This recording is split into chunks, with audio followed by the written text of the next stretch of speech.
एक सीट लेके सुबह के। हाँ नहीं पता, वो आगे पड़ेंगी ना तो आगे दोची नहीं लगती है, पीछे बहुत आजाद हिंदुस्तान के हर कोने से आए टूरिस्ट मेहमान को हमारे पूरे टूरिस्ट गाइड एसोसिएशन की तरफ से बड़ों को नमस्कार और छोटों को ढेर सारे प्यार देकर तो सफर आगे बढ़ा रहा। आप सभी मेहमान जिस सफर पर निकल चुके हैं, सफर का नाम है the golden triangle tour of Odisha. ये सफर का नाम है the golden triangle tour of Odisha, यानी कि ओडिशा का 37 यात्रा में से एक है। पूर्व में जगन्नाथ जी का मंदिर, कोणार्क में कोणार्क मंदिर और भुवनेश्वर में बाबा लिंगोराज मंदिर, ये तीनों को मिलाकर होता है golden triangle tour of Odisha. तो golden triangle tour of Odisha में यात्रा करने के लिए आप सभी मेहमान को कुछ नियम और कानून को मानकर चलना पड़ता है। अगर आप सभी ने ये नियम और कानून को मानकर चलेंगे तो ऐसे ठीक 30 सेकंड गिनती कीजिए। 30 सेकंड के बाद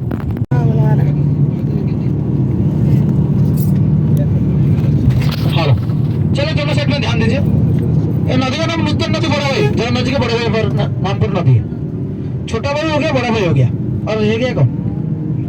माता सुभद्रा के नाम से नदी। अगर कुदा कुदा सीटा हो जाता तो हमें बोले दो। देखो वो तो देते ना वही अपन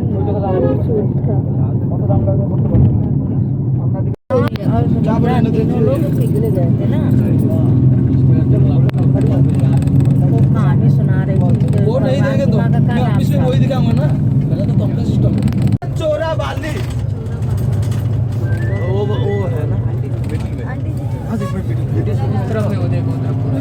भैया 540 दीजिए। पहला सूर्य रश्मि जिसे पानी में गिरता है। सो हेलो गाइस, हम लोग फाइनली पहुंच चुके हैं नंदनकानन ज़ू, जो कि इंडिया का सेकंड नंबर पे सबसे लार्जेस्ट ज़ू है। और मुझे तो यकीन ही नहीं हो रहा था कि मैं इतने बड़े ज़ू में जाने वाली हूँ, क्योंकि टाइम की थोड़ी शॉर्टेज थी। क्योंकि जिस दिन हम लोग भुवनेश्वर एक्सप्लोर कर रहे थे उसी दिन भुवनेश्वर में मोदी जी भी आए हुए थे, तो काफ़ी ट्रैफिक जाम लगा हुआ था। तो हम लोग पूरा ज़ू तो एक्सप्लोर नहीं कर पाए, लेकिन हमने जितना भी देखा उतने में बहुत हमें अच्छा लगा, मज़ा आ गई।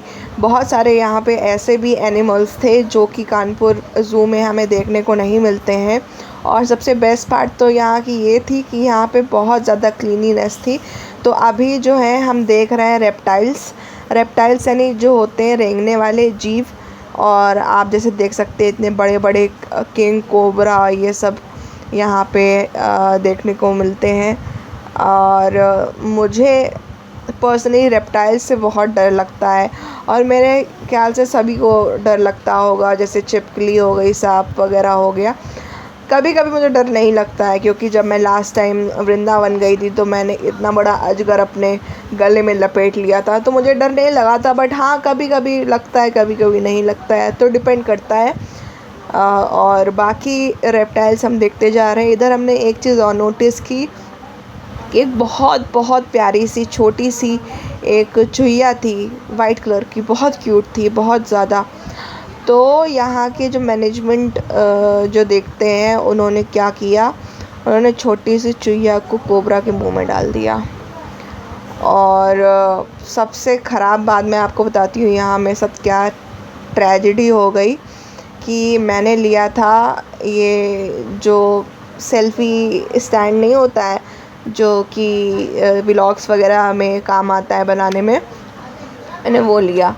और फिर पता नहीं क्या हुआ, इतनी भयंकर विकट समस्या पैदा हो गई कि जैसे ही मैं व्लॉगिंग कर रही थी मुझे लग रहा था सब कुछ शूट हो रहा है। खैर शूट तो हो रहा है, मैंने उसकी एक लीड थी जो कि सेल्फ़ी स्टैंड में लगा दी, और बाद में मुझे पता चला कि जितना भी हमने शूट किया सब कुछ म्यूट हो गया।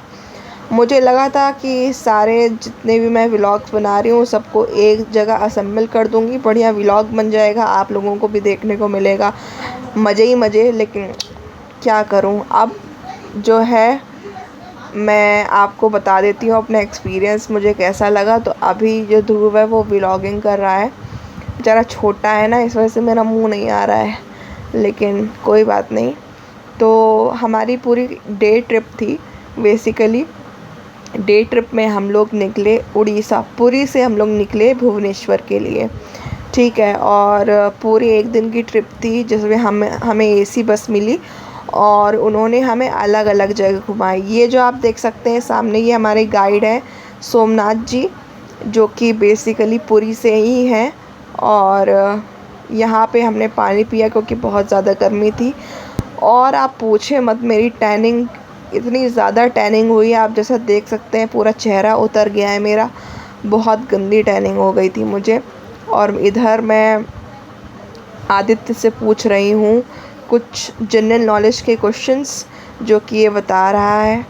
और अगर आवाज़ जो है मेरी वॉल्यूम म्यूट ना हुई होती तो आप लोगों को भी पता चलता। और देखिए आप, ये मगरमच्छ देखिए लेटा हुआ है, बहुत सारे मगरमच्छ थे।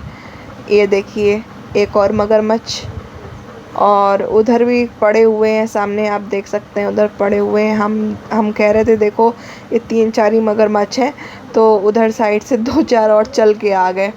ये देखिए बहुत बड़ा डायनासोर है, इसके अंदर से निकला जाता है।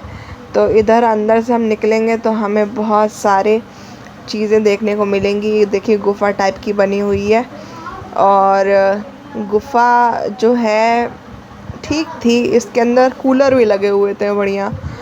और फिर यहाँ पे सेक्शन आ जाता है जो है खूब सारे, यहाँ भी आपको रेप्टाइल्स देखने को मिलेंगे।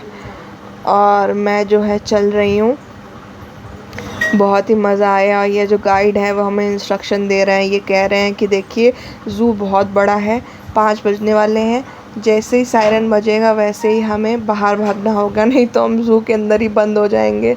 और मेरे बगल में जो आप इधर राइट साइड में भैया देख सकते हैं, वो भी हमारी साइड के थे, यूपी साइड के थे, तो इनसे काफ़ी अच्छी हमारी फ्रेंडशिप हो गई। और ये सोमनाथ भैया जो हमारे गाइड हैं वो हमें कह रहे हैं कि देखिए हम मेन चीज़ आपको बता देते हैं, दिखा देते हैं, बाकी तो इतना बड़ा ज़ू है कि आप पूरा दिन भी लेंगे तो भी नहीं घूम पाएंगे। और देखिए एक और हमें सांप देखने को मिलता है। सो गाइज़, मुझे सबसे अच्छी यहाँ की जो बात लगी वो थी यहाँ का डिसिप्लिन। कोई भी इधर उधर कोई भी कूड़ा कचरा नहीं फेंक रहा था। ये देखिए इतना बड़ा लिखा हुआ है आई लव नंदनकानन। और सबसे बढ़िया मुझे यही बात लगी, क्लीनलीनेस बहुत ज़्यादा थी। जो भुवनेश्वर शहर है, सिटी है, मेन सिटी, वो काफ़ी क्लीन है। सो गाइज़, जो हमारी जर्नी थी पूरे दिन की, तो मैं आपको बता देती हूँ क्या हमारी आइटनरी थी फुल डे की। तो फर्स्ट ऑफ़ ऑल हम लोग निकले पुरी से भुवनेश्वर के लिए। तो पुरी में ही आगे चल के एक बीच पड़ा जिसको बोलते हैं चंद्रभागा बीच। चंद्रभागा बीच पे कोई भी ज़्यादा मीन्स नहाने वगैरह नहीं जाता, क्योंकि वहाँ की जो लहरें हैं बहुत ही ज़्यादा तेज़ हैं।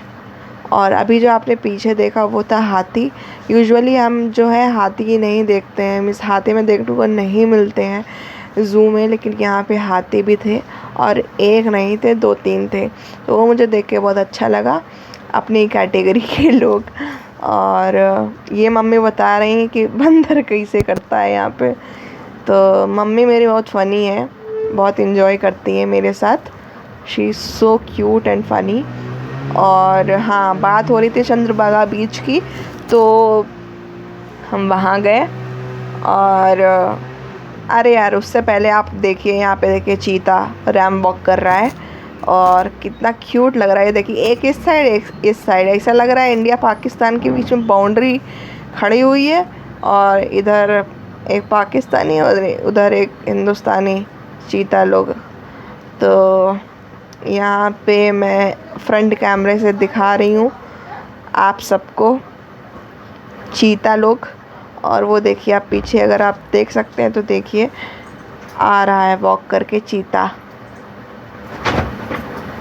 देखिए कितने आराम से मस्त चाल चल रहा है चीता। और आधी चीज़ें तो यहाँ पे देखने को मिलेंगी नहीं। ये लेपर्ड कैट थी, क्योंकि जो कैट होती है वो भी लेपर्ड के उससे आती है, फैमिली की होती है, lion family, sorry tiger family. और ये उधर भालू है जो कि चढ़ा हुआ है। सो गाइस, चंद्रभागा की बात हो रही थी, उसके बाद हम लोग गए थे कोणार्क सन टेम्पल, जिसका व्लॉग कब का आ चुका है।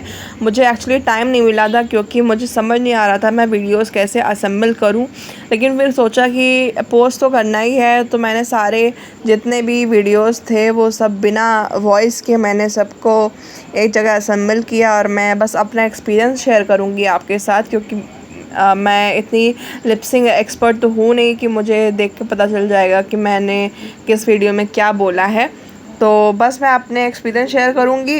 सन टेम्पल घूमने के बाद हमने थोड़ा सा लंच वगैरह किया था, जिसमें मैंने उड़िया फूड ट्राई किया था।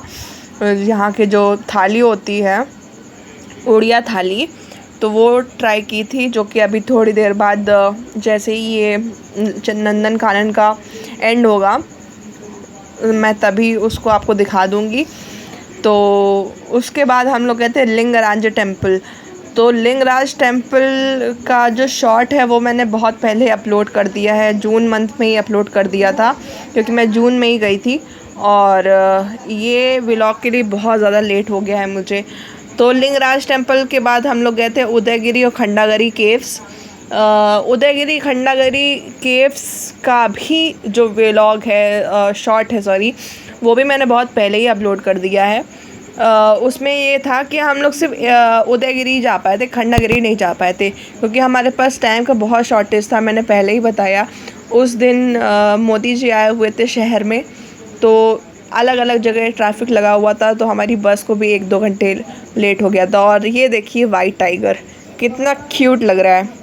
और white tiger I think extinct हो चुके हैं, I am not sure, but हाँ यूजुअली देखने को मिलते नहीं हैं।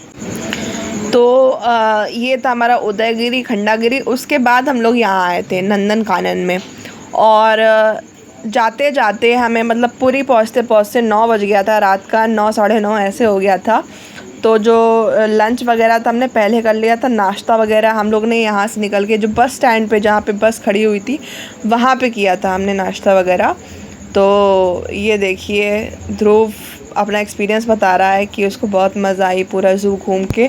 बहुत सारे वीडियोस मेरे पास थे जो कि मिस हो गए आई थिंक मुझसे, तो आई एम सॉरी वो मैं नहीं लगा पाई हूँ, लेकिन मैं बता सकती हूँ हम लोगों ने क्या क्या देखा। तो देखिए एव्स देखे, एव्स मीन्स जो पक्षी होते हैं अलग अलग तरीके के, शुतुरमुर्ग ये वगैरह हो गया, बहुत सारे थे वो। और उसके बाद हमने रेप्टाइल्स तो आपको दिखाई दिए हैं, वाइट टाइगर हो गया, चीता हो गया, लेपर्ड कैट हो गई। उसके बाद ये देखिए लेपर्ड कैट, और फिर हमने टॉर्टॉइस देखे हैं, खूब सारे मगरमच्छ देखे हैं, हाथी देखे हैं। ये मेन चीज़ें हमने देखी।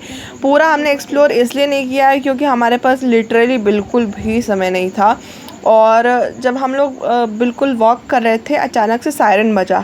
तो मुझे इनिशियली मतलब मैं तो समझ नहीं पाई कि ये सायरन कैसे बजा। ये देखिए एक और चीता, हमें चीता नहीं लेपर्ड है, तो मतलब बाघ है बाघ।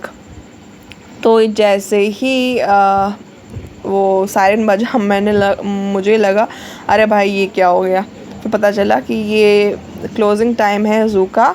और ये देखिए हम लोग बाहर निकल रहे हैं, बहुत सारी भीड़ है, आप मेरे पीछे देख सकते हैं, सब बाहर निकल रहे हैं वो, क्योंकि सायरन बज चुका है और ज़ू को खाली करने का समय हो गया है। तो हम लोग बस बाहर निकल रहे हैं। आप लोग प्लीज़ कमेंट में बताइएगा कि आपको कैसा लगा, क्योंकि देखिए मैं अभी तक सिर्फ कानपुर के ज़ू में गई थी, लेकिन फिर मुझे पता चला कि ये एशिया का नंदन कानन जो ज़ू है एशिया का सेकंड हाईएस्ट लार्जेस्ट ज़ू है। सो आई लव्ड। और ये देखिए बाहर निकलते निकलते हमें क्या दिखा, ये डक है और हम बाहर निकल चुके हैं और हम जा रहे हैं बस स्टैंड की तरफ। फूड मिलता है, I hate it, but anyways गुजारा तो करना ही पड़ेगा, चावल खा खा के जिंदा है, कोई नहीं चल। हाय बस अब हम अपने बस की तरफ जा रहे हैं, ये बस की तरफ जा। सो गाइस देखिए ये है हमारा डोसा, और ये है हमारा आलू का पराठा, और अभी मेरी आएगी उड़िया थाली। तो ये देखिए उड़िया थाली है जिसमें पापड़ है, चावल है, रोटी नहीं मिलती है। और बाकी आपने देख ही लिया होगा, इसमें था दही वाला बैगन, मतलब दही में बैगन पड़ा हुआ था। उसके बाद आलू भुजिया थी और आपने वो देखा दाल में भी बैगन पड़ा हुआ था। तो ये इनका ट्रेडिशनल फूड है। अंदर का सफर कैसा लगा? बहुत अच्छा, बहुत सरस, अच्छा या बहुत अच्छा? बहुत अच्छा, ठीक है।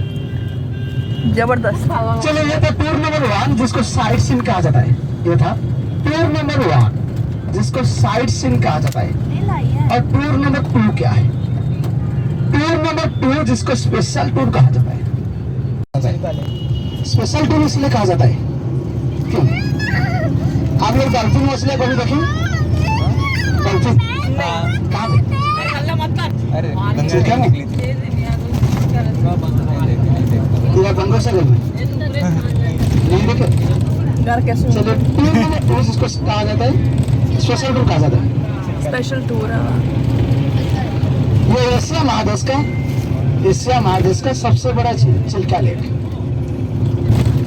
एशिया महादेश का सबसे बड़ा झील चिल्का लेक, जो कि तीनों जिलों को लेकर कवर किया है। पुरी, गंजाम और बरहमपुर, ये तीनों जिलों को लेकर कवर हुआ है चिल्का लेक। ऐसा वाला मिट्टी जैसा चोज होता है। चलो अगर कोई मेहमान चिल्का लेक जाना चाहते हैं, जहाँ पे टिकट बनाकर आए वहां पर टिकट बनाकर आ सकते हैं। चिल्का लेक जाएंगे तो क्या देखेंगे? चिल्का लेक जाएंगे तो एक ही जगह में, ये जैसे बार बार चलना पड़ता है, गाड़ी में उतरना पड़ता है, वैसे नहीं करना पड़ेगा। एक बार गाड़ी के ऊपर चढ़ेंगे तो डायरेक्ट जाकर चिल्का लेक के पास से उतरेंगे। चिल्का लेक के पास उतरने के बाद 3 से 3.5 घंटा आप लोग को बोटिंग करना पड़ेगा। और बोटिंग करने के समय पर पहला स्पॉट, बोटिंग करने के समय पर पहला स्पॉट लाल कांकड़ा रेयर क्राफ्ट, एक टापू, छोटा सा टापू चिल्का लेक बीच में एक छोटा सा टापू वहां पर दिखाई देगा लाल कंकड़ा रेयर क्राफ्ट। और लाल कंकड़ा के बाद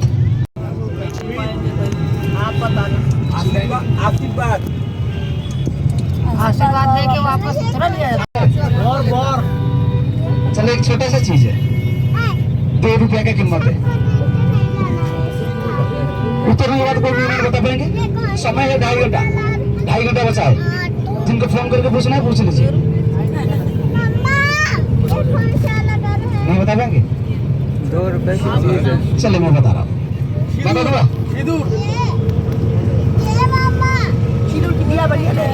चलो बता रहा हूँ।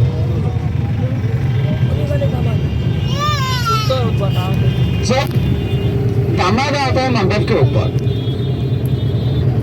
दामाद जब होने वाले दामाद नहीं, 2 वार्ड है, 2 लेटर, इसमें 4 लेटर, जिसको कहा जाता है कुश। कुश, कुश, हाँ, कुश। ठीक है। मंडप के ऊपर देता है, ससुर देता है दामाद को मंडप के ऊपर, कुश देता है। शादी खत्म हो गया, कुश का काम कुछ नहीं रहा। कुछ जो कुछ बांधा जाता है मंडप के ऊपर, मंडप नहीं, मंडप के ऊपर देता है कुश। कुछ देता है। क्या सुन हुआ बेटे? क्या बता देता आपको, ठीक है। छोटा सा चीज मैंने बताया था, 2 रुपये का कीमत। कुछ जो हाय ध्रुव। लाइन आगे बोलना ही नहीं है मेरे को। उसके इसमें बहुत ज्यादा जगह लग रही है। अभी बेटा ये भी पीना है।